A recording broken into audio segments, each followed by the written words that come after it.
안녕하세요. 얼마 전 파혼하게 된 저희 이야기를 하러 왔습니다. 정확히는 세상에 온갖 똑똑한 척은 다 하더니 속이 뻔히 보이는 잔머리 굴리다가 파혼당한 제 남자친구 이야기를 해보려고요. 연애하면서 다퉜던 적이 한 번도 없던 게 아니다 보니 어느 정도 서운한 일이라면 그러려니 하고 넘길 수 있었어요. 그런데 이건 뭐 결혼하는 김에 한몫 잡아보려고 작정이라도 한 건지. 속이 뻔히 보이는 사람인데 몇 년을 연애했던 간에 그걸 알고도 결혼하면 평생을 두고 후회했을 거예요. 아버지 안 계신다고 해서 제가 팔려가듯 결혼을 하는 것도 아닌데 말이죠. 끝까지 아득바득 우기는 통에 그나마 남아있던 정남이까지 뚝 떨어져 버려서 이참에 시원하게 정리했습니다. 말씀드렸다시피 저희 아버지께서 제가 어릴 적에 일찍 돌아가셨어요. 어머니께서 혼자서 저 키우신다고 엄청 고생을 하셨죠. 집안 살림이며 직장이며 혼자서 고군분투하시는 와중에도 제 공부하는 것까지 다 챙겨주셨어요. 그걸 알기에 어머니께 더 애틋한 마음을 가지고 있습니다. 남들보다 더 각별한 모녀관계라고 자부할 수 있을 정도로요. 어려운 상황임에도 어머니 덕분에 걱정 없이 공부할 수 있었고 그 덕에 대학에도 들어갈 수 있었어요.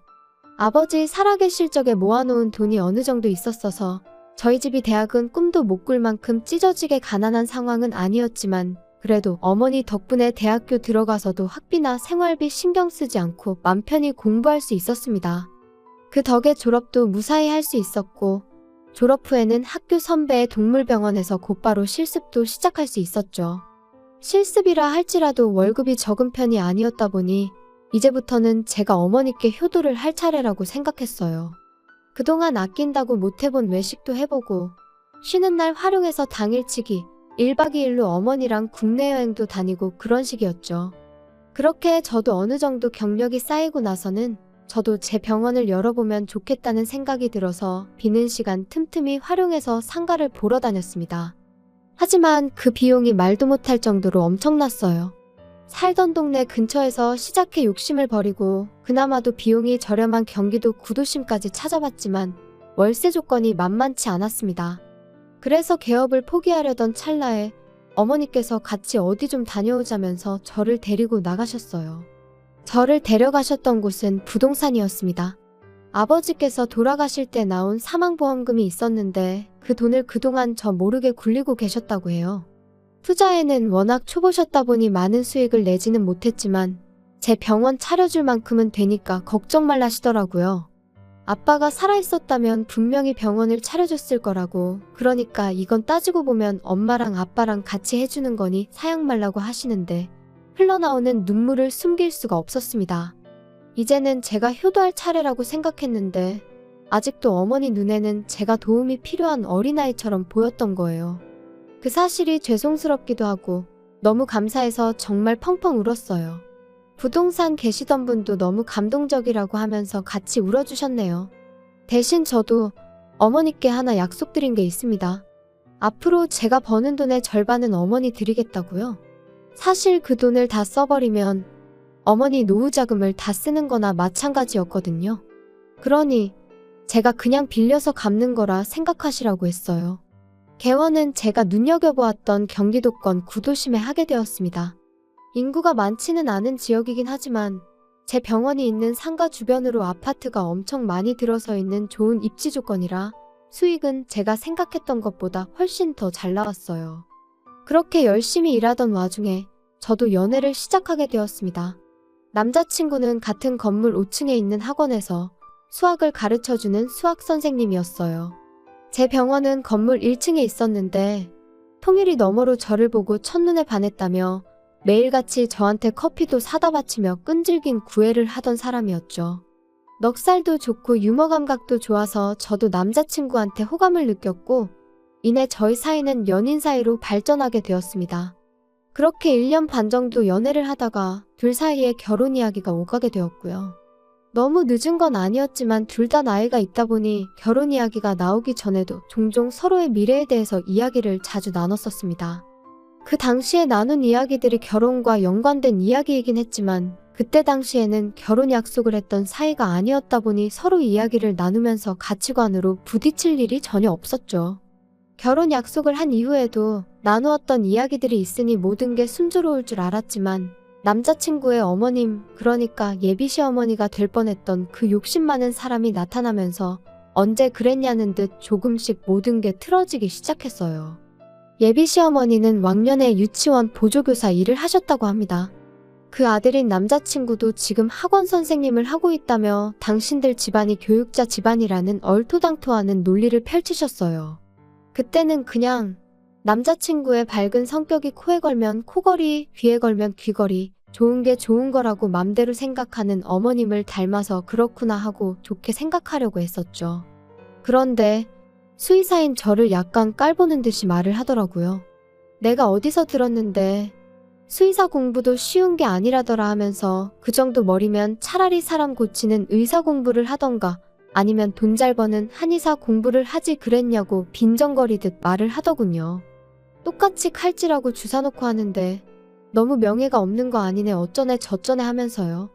피부가 의사가 돈을 쓸어 모은다더라 하면서 왜 수의사의 길을 택했냐고 묻는데 물론 거기에 비할 바는 아니지만 제가 얼마나 버는지도 모르면서 그런 이야기를 초면에 뱉어내니 기분이 엄청 나빴습니다. 그렇다고 거기서 내가 돈을 얼마나 잘 버는지 아느냐고 자랑할 것도 아니었기에 굳이 제 직업에 대해 따로 설명하지는 않았어요. 그런 말 듣고 해명하는 꼴도 우습다 생각했고요. 예비 시어머니는 그래도 우리가 교육자 집안이 아니겠냐며 당신을 스스로 깨어있는 시어머니라고 자칭하더라고요. 시집살이 그런 것도 못 배운 사람들이나 시키는 거지. 자기는 그런 거 시킬 생각은 꿈에도 없다고요. 아들 장가 보내면 둘이 알아서 잘 살게 내버려둬야 자식들도 알아서 나중에 효도하고 그런다 하면서 자기가 얼마나 오픈마인드인지 설명하기 바빴어요. 하지만 하나 강조한 게 있는데 요즘은 맞벌이는 선택이 아닌 필수라고 하면서 결혼했다고 해서 집에서 살림만 할 생각은 꿈도 꾸지 말라고 하더군요. 우리 아들이 혼자 버는 꼴은 눈에 흙이 들어가도 못 본다시면서요. 애초에 제가 결혼해서 살림할 생각이었다면 개원도 안 했을 거 아니겠냐고 따져묻고 싶었습니다.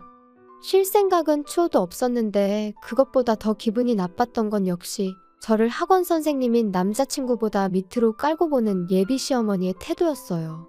이미 대화 나누는 와중에 몇 번이고 한마디 해야겠다 그런 생각까지 들었는데 일단 결혼 이야기 나오고 처음 인사드린다고 나온 자리였다 보니 몇 번을 속으로 눌러 참으며 그냥 이 자리가 빨리 끝나길 기다리고만 있었네요.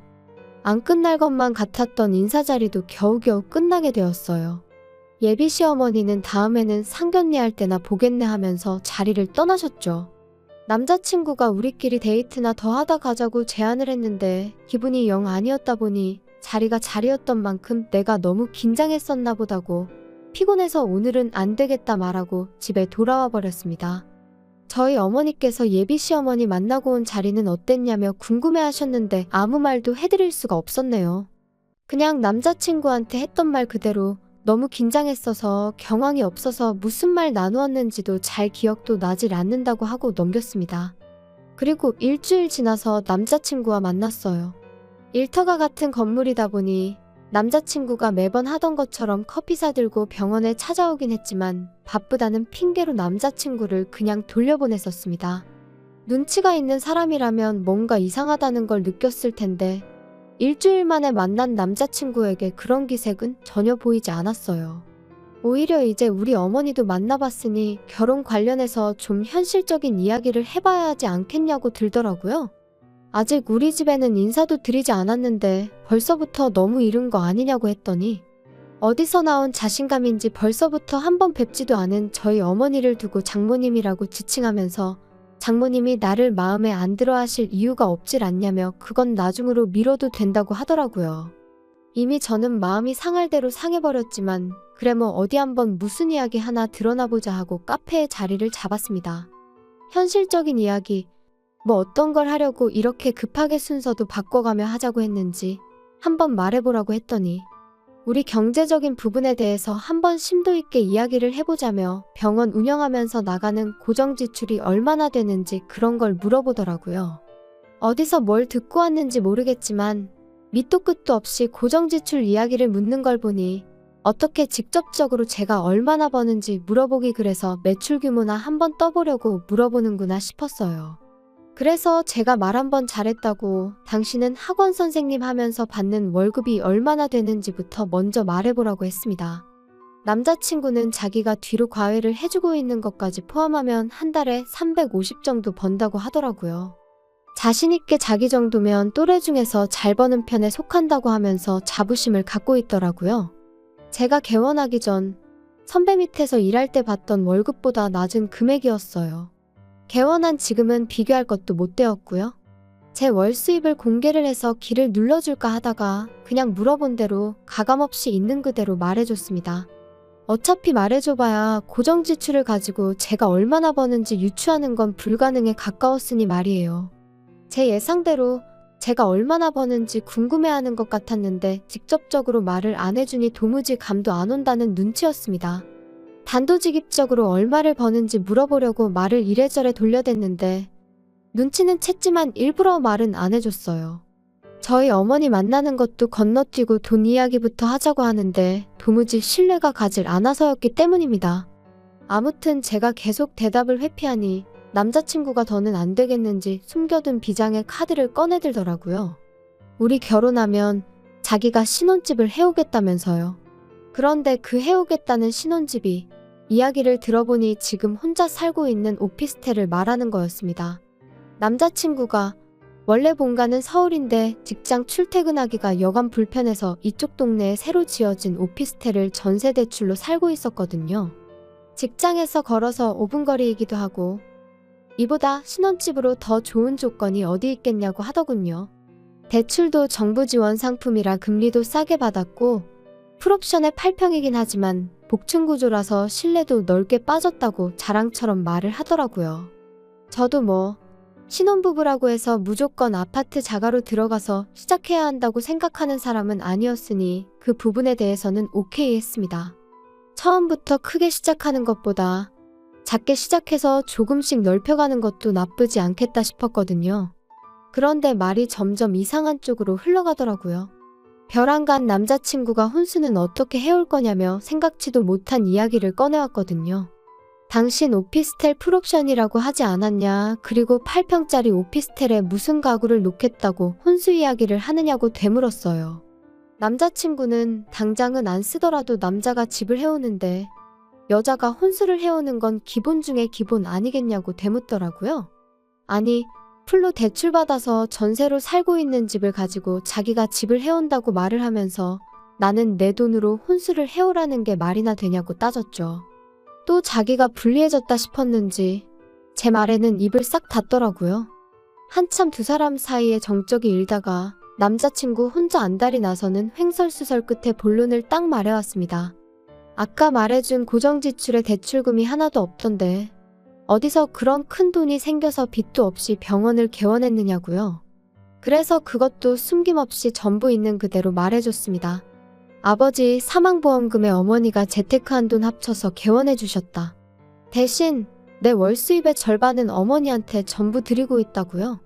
남자친구는 그제서야 제 월 수입이 높다는 걸 감을 잡은 모양이었어요. 은근슬쩍 하나씩 물어보는 질문들이 다 그런 걸 염두에 두고 묻는 것처럼 들렸습니다.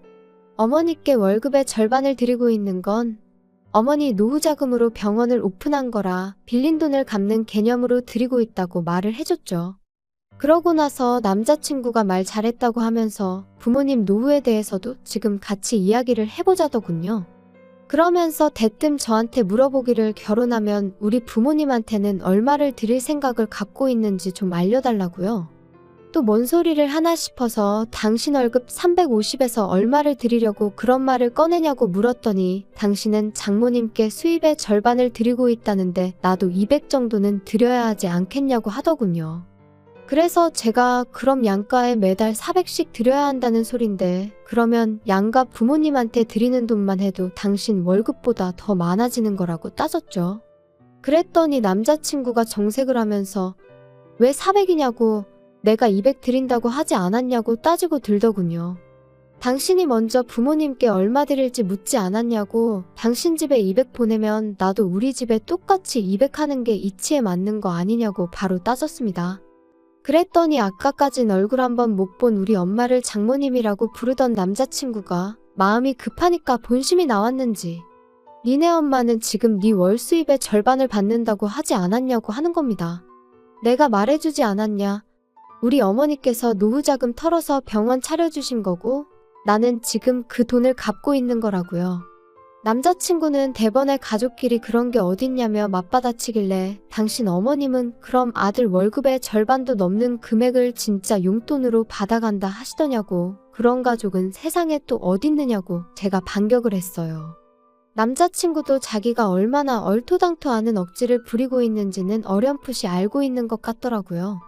그러면서 저한테 역으로 제안한 게 너네 집은 엄마 혼자니까 반만 드려도 되는 거 아니겠냐며 자기 집에 200 드리고 저희 집에는 100만 드리자입니다. 솔직히 그것도 넉넉하게 쳐준 거라고 하더군요. 자기네야 부모님 두 분 다 계시니 외식도 더 자주 하고 외출도 더 자주 할 텐데 돈이 넉넉히 필요한 게 당연한 거지만 장모님은 혼자 계시니 돈 쓸 일도 거의 없지 않냐고 하더라고요. 식당도 혼자 오는 사람은 안 받아준다고. 외식할 일도 없고 그렇다고 혼자서 여행을 다니시겠냐 뭘 하시겠냐면서요. 이야기하는 내내 싸우고 싶지 않아서 그냥 참고만 있었는데 너무 어이가 없어서 뭐 그딴 계산 방식이 다 있냐고. 그럴 거면 차라리 생활비만 절반씩 내고 각자 수입은 알아서 관리하는 걸로 하자고 했어요. 부모님도 자기 여유도 내서 마음에서 우러나오는 만큼 하면 되는 거 아니겠냐고요. 그랬더니 부부 사이에 그게 가당키나 하냐며 그렇게 다 각자 할 거면 룸메이트로 살지 결혼은 왜 하는 거냐고 큰 소리를 떵떵 치는 겁니다. 그리고 그때 저도 정신을 차렸어요. 이미 대화로는 해결할 수 없는 상황까지 와 있다는 걸 그제서야 알았습니다. 결혼하고 나면 내 돈을 자기 집에 퍼줄 생각뿐이구나 라는 사실을 말이죠. 그도 그럴 것이 생활비다 뭐다 이런 거 다 주고 나면 남자친구 월급으로는 자기가 쓸 자기 여윳돈을 전부 포기하고 부모님께 드려야 하는 거나 마찬가지잖아요. 난데없이 우리 집에 인사하는 것도 건너뛰고 돈 이야기부터 하자고 했을 때부터 알아봤어야 했는데 싶었죠. 더 하고 싶은 이야기는 없고 결혼에 대해서는 우리 조금만 더 생각해보자고 하고 자리에서 일어났어요. 남자친구가 병원에 자꾸 들러서 이야기 좀 하자길래 이러지 좀 말라고 자꾸 찾아오면 영업방해로 경찰에 신고하겠다고까지 했습니다. 그 후로 일주일 조금 지나서 남자친구 어머니한테서 전화가 왔어요. 전화 받으니 저를 우리 며느리라고 부르시더라고요. 남자친구한테 이야기 못 들으셨냐고 결혼 이야기는 다시 신중하게 생각해보기로 했다고 대답했죠. 남자친구 어머니는 이대가 교육자 집안인 곳과 사돈 맺기가 어디 쉬운 줄이나 아냐고 하더라고요. 아들한테 이야기 들어보니 그깟 돈 몇 푼 때문에 투닥거리 한 것 같은데 그거 아끼려다가 우리 아들 놓치고 평생을 후회할 수도 있다길래 제가 한마디 했습니다. 내 수입이 얼마인지도 모르고 깔보다가 어디서 수의사 돈 잘 번다더라 하는 이야기 듣고 아들 시켜서 제 돈 빼먹으려고 하셨던 건 아니냐고요. 공부만 하느라 사람을 세상 물정도 모르는 호구로 생각하셨나 본데 제가 바보도 아니고 믿지는 장사는 하기 싫다고 제 돈으로 재미 좀 보려고 했나 본데 누가 누구를 놓치고 평생을 후회할지는 한번 두고 봐야겠다고 한마디 해줬습니다. 그리고 어디 가서 교육자 집안 그런 말도 하지 말라고 했어요. 아들이 수학 선생님 하고 있으면 뭐하냐고. 문제집은 잘 풀어도 돈 계산 그렇게 못하는 사람은 처음 봤다고요. 그런 사람들이 자기를 교육자라고 하고 다니니까 사람들이 요즘 선생님들 우습게 보는 거 아니겠냐고 진심 어린 충고 한마디 해주고 전화 끊어버렸습니다. 이번 일로 하나 배운 게 있다면 무작정 대화를 길게 한다고 해서 답이 나오는 게 아니라는 것 같네요. 애초에 풀대출 받아서 살고 있는 전셋집을 두고 그것도 8평 원룸을 신혼집 해오는 거라고 혼수는 뭐 해올 거냐 물을 때부터 걸렀어야 했는데 어떻게 대화로 풀어보겠다고 제 시간 쏟고 마음 쏟고 그랬는지 모르겠어요. 어머니 혼자시라고 생활비도 반만 드려야겠다던 것도 다시 생각해보니 어이가 없네요. 아무리 연애할 때 좋은 기억만 있는 사람이라도 연애랑 결혼은 확실히 다른 것 같습니다. 저는 운이 좋았던 것 같아요. 이런 이상한 사람인 거 본격적으로 결혼이 진행되기 전에 바로 알게 되었으니 말이에요.